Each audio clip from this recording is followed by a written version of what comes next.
Hello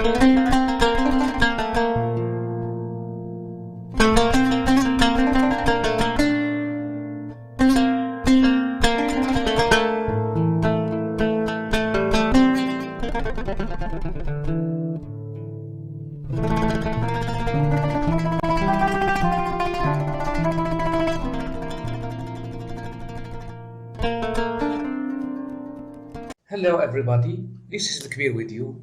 Glad to meet you again in this period of distant learning for a new lesson. I hope you are good and you are preparing well for the back exams.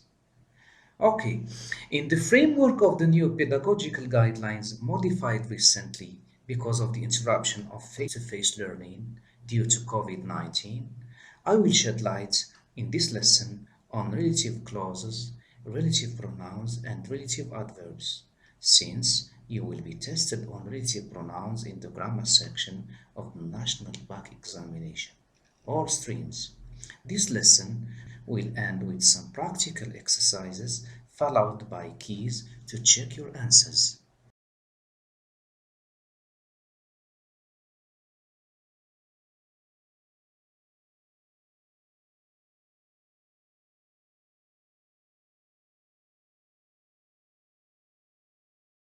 Now, notice and study the following conversation between Helen and James. I saw Jane yesterday in the mall. Jane, the girl who plays the piano. No, that's Julia. Jane is the girl whose hair is wavy and long. She is working in a shop which sells second-hand cars. The relative clauses in this conversation identify which person or thing we are talking about. For example, the clause who plays the piano tells us which girl James means. The clause whose hair is wavy and long tells us which girl Helen means or talks about. And the clause which sells second-hand cars tells us which shop Helen is talking about. Who, which, and whose are called relative pronouns, and the clauses that are introduced with the relative pronouns are called relative clauses. So, a relative clause is a clause or sentence that begins with a relative pronoun. The most common relative pronouns are who, which, and whose.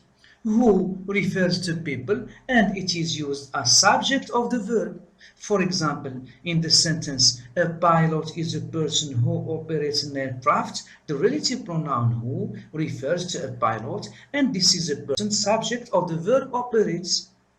Whom refers to people that are used as an object in the sentence. In the example, this is the man whom I met in Italy last year. The relative pronoun whom refers to the man which is used as an object. This means that I met the man in Italy last year. The man is an object of the verb met, so the relative pronoun whom identifies the man that I met, which refers to animals, things, and objects. In the example, did you finish reading the book which I gave you last year? The relative pronoun which refers to the book I gave you last year. It doesn't matter whether it is a subject or an object. Who and whose refers to possessions. That is to say, it replaces possessive adjectives. His, her, its, and their. It refers to both people and things.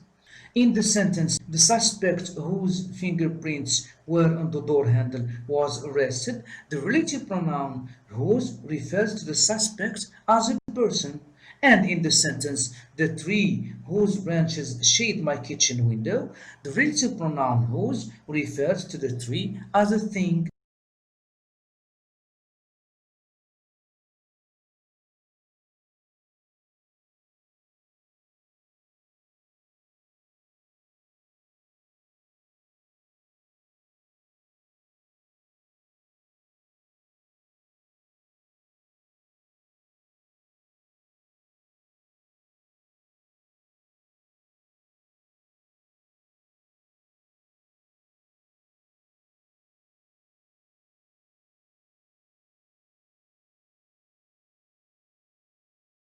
Where, when, and why are relative adverbs. Where indicates place, when refers to time, and why refers to reason. Look at the examples. In the sentence, this is the place where the accident happened, the relative adverb where refers to the place, whereas the relative adverb when replaces April the 1st, and why refers to the reason. Here are some more examples of relative clauses. These sentences show how relative pronouns and relative adverbs are used. Study them carefully to have an idea on how they are used. We can leave out the relative pronoun when it is the object of the relative clause. We do this especially in spoken English. In the third sentence, she wrote to the boy whom she had met last month. We can delete the relative pronoun whom, and the sentence becomes she wrote to the boy she had met last month. But the relative pronoun cannot be omitted, cannot be deleted, cannot be left out when it is a subject. For example, in the first sentence where who is a subject, the relative pronoun who cannot be deleted. We can also delete the relative adverb when, and the sentence before the last, I never forget the day when I first went to school, will become I never forget the day I first went to school. In formal English, whom is sometimes used when the object of the relative clause is a person. In conversation, whom is not very common. We use who instead. Now, study carefully the use of relative pronouns and relative adverbs and do the exercises that follow. Pause the video and spot the relative clauses and relative pronouns or adverbs, then fill in the blanks with the relative pronoun or relative adverb in the exercise that comes after. You have keys followed by each exercise to check your answers. After you have finished, continue watching the video to learn more about relative clauses. Remember, in the exam, you will be tested only in relative pronouns or adverbs. Most of the time, it is a gut feeling or multiple choice exercise.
Now, let's distinguish between identifying and non-identifying relative clauses. Notice and study the sentences. The clause who operates my teeth is an identifying or restrictive clause because it identifies the dentist. There are many dentists in my city, and I'm talking about the dentist who is my neighbor. So there are no commas. This clause is called identifying clause, or it is called restrictive clause, or it is called defining clause. Whereas the clause which killed many people is not identifying. It doesn't identify the subject COVID-19 because it is known to all people.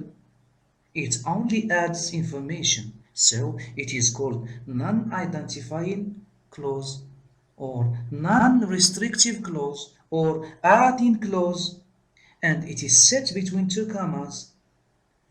Now do the following exercise and check your answers. By the end of this video, I hope you have understood the meaning and use of relative clauses and relative pronouns and also relative adverbs. Thank you very much for your attention and see you in another lesson.